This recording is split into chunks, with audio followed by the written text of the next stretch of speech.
Good morning, Callisto here, and we are back on the trail. Woo woo! Mountains to Sea Trail, that is. A couple things. I want to give some thanks first to my amazing boyfriend who's been supporting me through all this and who's going to be staying behind to take care of the house and the pets while I do the Appalachian Trail this year. Obviously can't do it without him. I can't thank him enough, and I know it's going to be difficult being apart for so long, but I think in the end this will be a net gain for our relationship and for both our lives. It's going to be amazing. I love you, Ivy.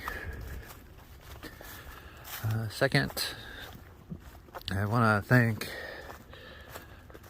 my co-workers who have also been really supportive. I mean, a lot more support out of them I thought I would. They've been talking about sending me care packages, and I'm going to be giving them my Garmin map thing so they can follow along, and they said they would keep a map at work and kind of cross off destinations, you know, as I go up the trail. So that'll be fun. Thank you guys.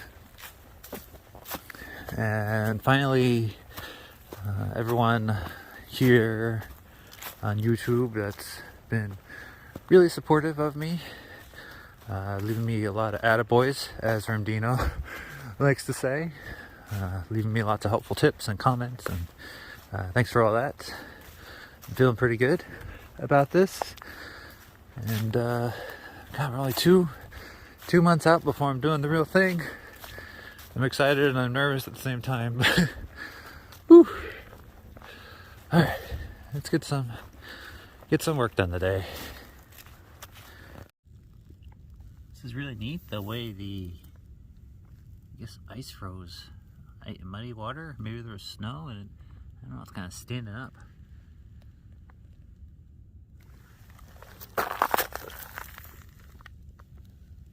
Ooh.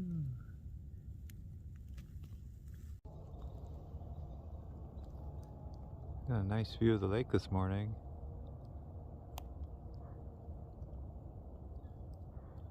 Gonna be seeing a lot of it. You basically follow it for 2 days, and then we'll be following the Neuse River for the third day.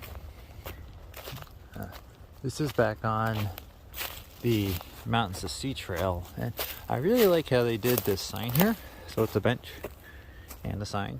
So you've got the west end, which I believe is in Clingman's Dome, and then the east end, which I think is Jockey's Ridge, North Carolina.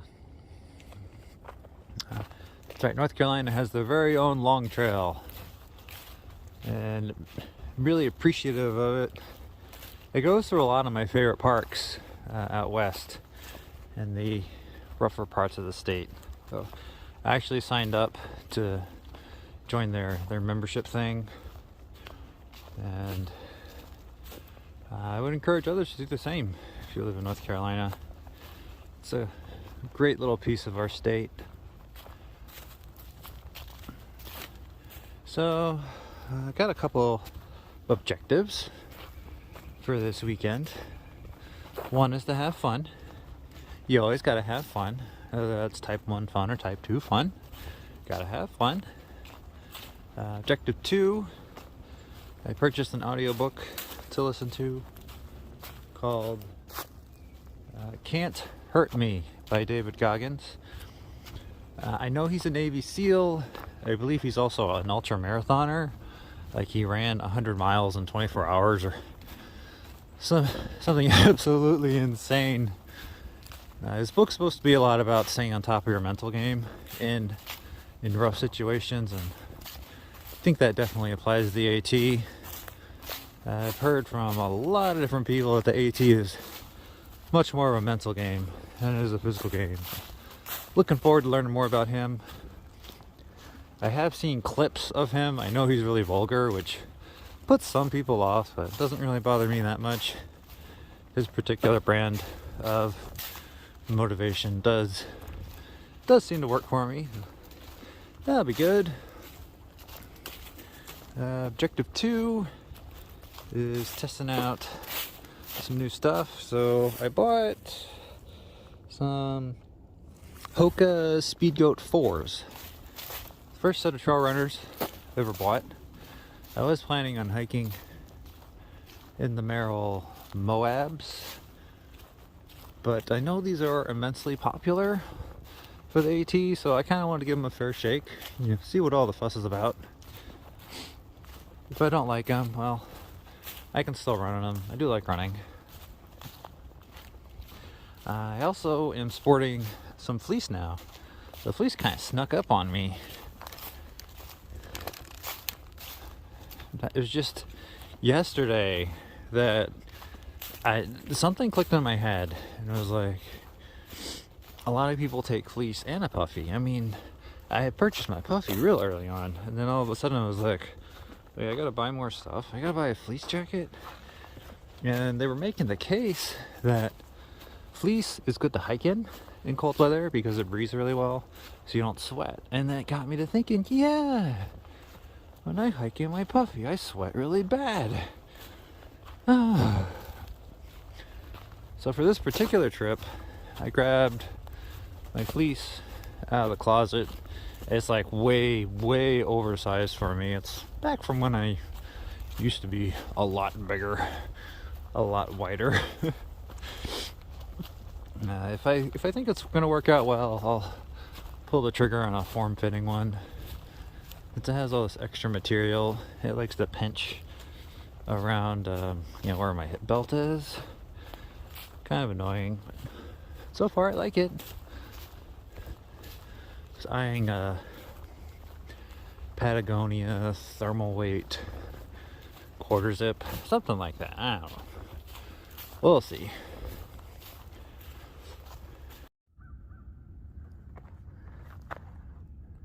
So I was gonna stop for lunch at the same place I did last time, and it turns out the lake's a lot higher than it was. I guess all those repeated winter storms, all that rain, snow, it's just I had to go somewhere, right? So I'll just hang out up here, have a snack. Should be a good time. It's so nice and quiet right now.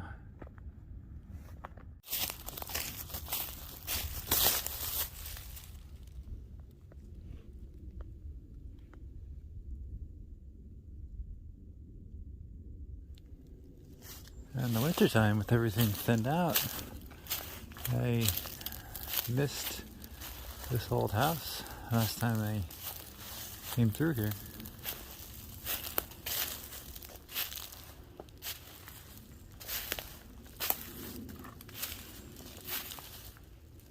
And there's a barn.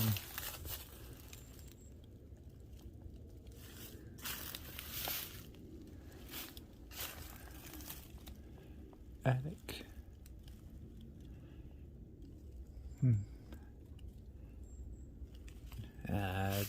I don't trust that floor. I ain't going in there. It's like,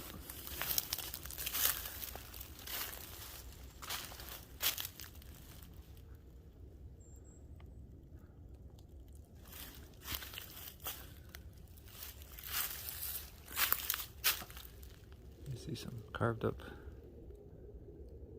wood pieces. Get some old flooring.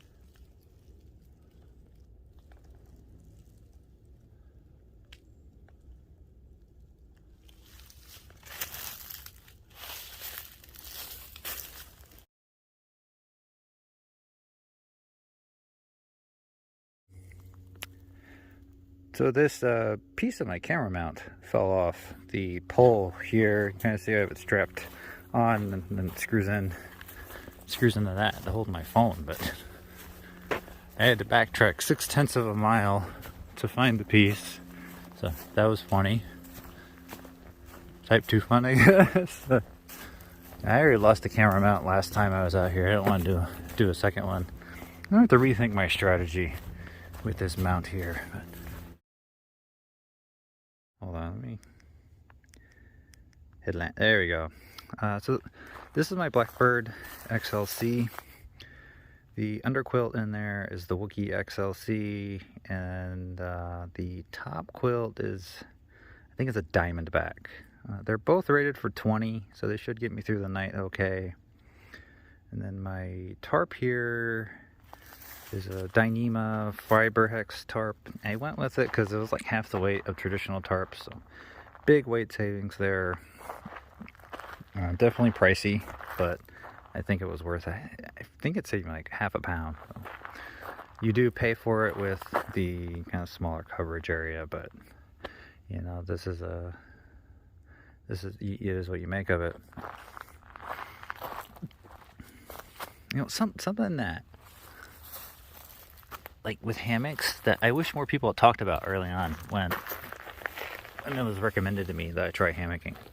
So if y'all see in here, let me get, all right, so when you lay in this hammock, you lay what's like your head's over here and your feet are going to be in the back corner.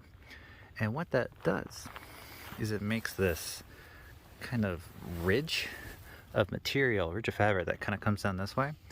And if you don't have your hammock adjusted really well, it can actually give you sore legs. They call it calf ridge, where it puts pressure on your calf all night. And the very first night I slept in my hammock, I had that problem, but I had no idea what it was. And I asked my one hammocking friend about it. He said he had no idea. So I think Shug ended up talking about calf ridge in one of his videos, and it was kind of like, so thank you.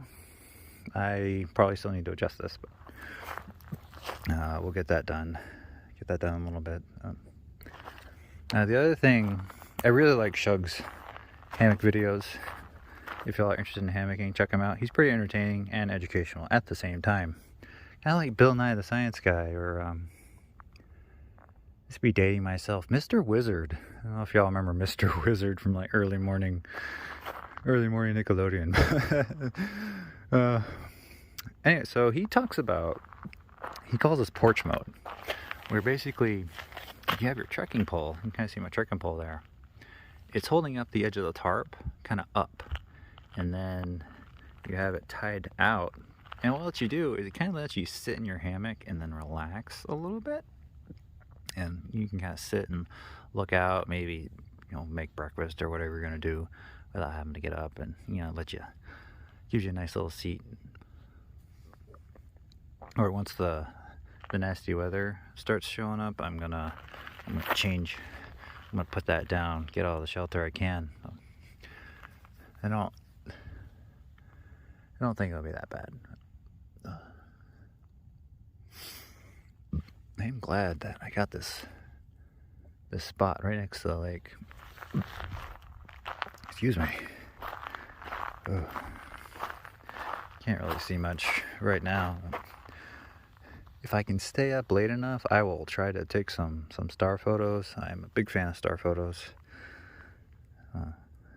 We'll see how that goes.